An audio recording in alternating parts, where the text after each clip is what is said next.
La confession du petit chaperon rouge. Voilà plus de 6 semaines que je n'ai pas rouvert ce cahier. Il me semble, en relisant quelques pages, que je suis encore la petite fille que j'étais. Je me sens pourtant fatiguée, comme si j'étais très vieille. C'est comme si ce journal, que je n'ai commencé que pour m'aider à obtenir en moi le bonheur, me ramenait toujours à l'unique lieu de mes pensées, au désespoir. Le mois dernier, avant cette longue interruption, j'ai déchiré les pages dans lesquelles j'avais mis toute ma force à écrire mon histoire. Je dois simplement recommencer. Mais pendant que j'écris ces lignes, mon cœur bat très fort et j'ai peur. Il est là, je le revois et je l'entends. J'entends sa voix encore me dire « Déshabille-toi ». Mon Dieu, c'est vers toi que je tourne mes regards. Donne-moi la force de vaincre. C'est que parfois je n'espère plus rien de la vie et souvent je ne puis ni prier, ni dormir, ni manger. Ce matin, j'ai cru le voir près de la fontaine blanche. J'ai maîtrisé ma frayeur devant cette vision insensée et j'ai fermé les yeux pour cacher à ma mère la rage furieuse qui les remplissait de rouge. J'ai fait de mon mieux, mais elle s'est inquiétée car j'étais pâle et avait l'air tourmenté. Oh, conversation atroce où j'ai su feindre l'indifférence. Pourquoi n'ai-je jamais osé le lui dire?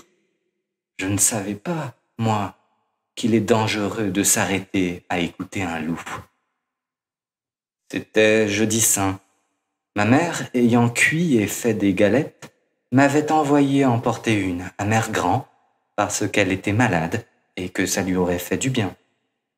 Je l'avais mise dans mon panier qui contenait aussi un petit pot de beurre et une bouteille de vin. Sitôt après le déjeuner, j'ai pris le chemin des épingles, le plus long, celui qui mène au moulin, et j'ai passé le pont. Ensuite, j'ai croisé le père Lucas, sous les 3 grands chênes de la place de l'église. Il m'a souhaité bonjour et complimenté sur le chaperon que m'a donné parrain à mon baptême.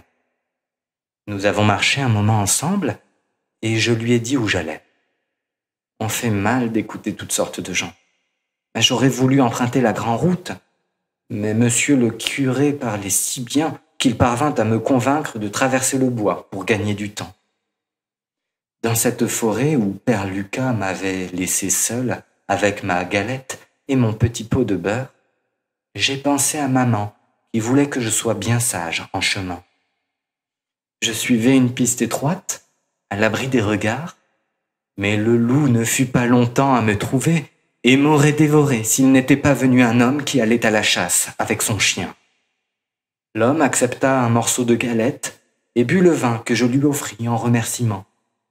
Et comme on ne voyait plus bien clair à cette heure ici, il m'accompagna jusque chez Mère Grand qui habitait la première maison du village par-delà le bois.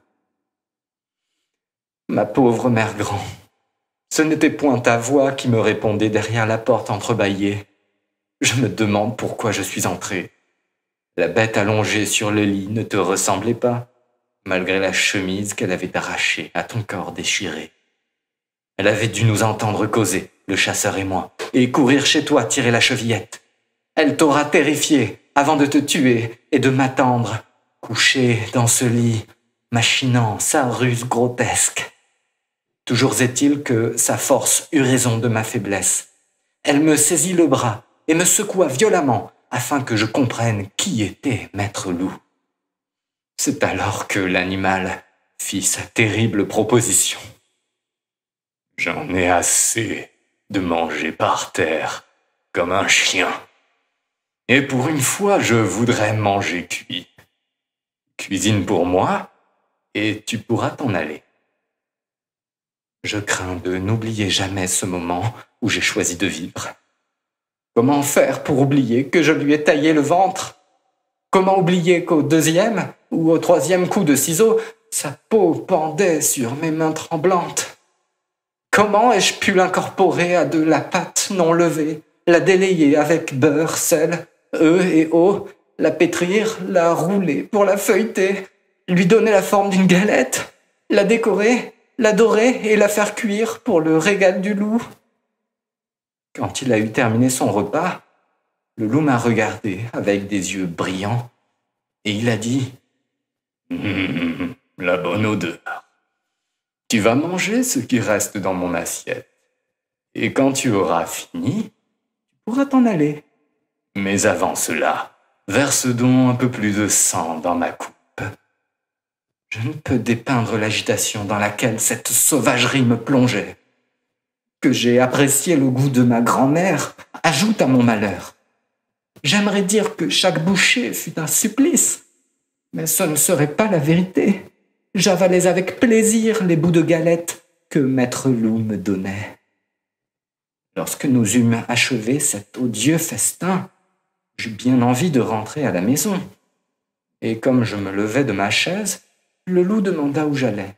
« Chez ma mère, qui doit se faire du mauvais sang, lui dis-je.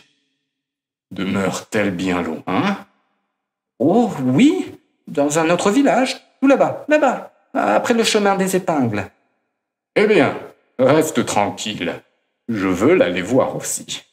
Nous irons ensemble demain matin. Maintenant, sois gentille, enlève ton tablier et viens te coucher avec moi. »« Où faut-il mettre mon tablier ?» demandai-je. « Jette-le au feu, mon enfant, tu n'en as plus besoin. »« Maître Loup, que vous avez de grandes jambes. Enlève aussi ton corset. »« Maître Loup, que vous avez de grands bras.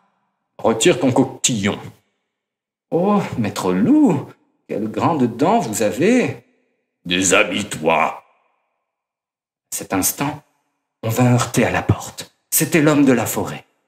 Mais comme personne ne répondait, il cria « C'est moi, petite fille. Est-ce que tout va bien ?»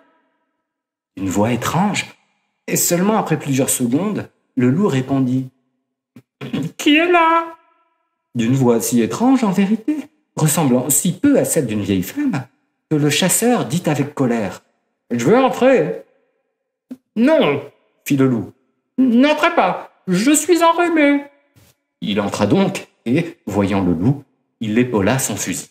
« C'est ici que je te trouve, assassin. Il y a un moment que je te cherche. » La bête fut tuée sur le coup. Aujourd'hui, je le regrette, car il est malaisé de pardonner un mort. Je sais que jamais plus rien ne sera comme avant.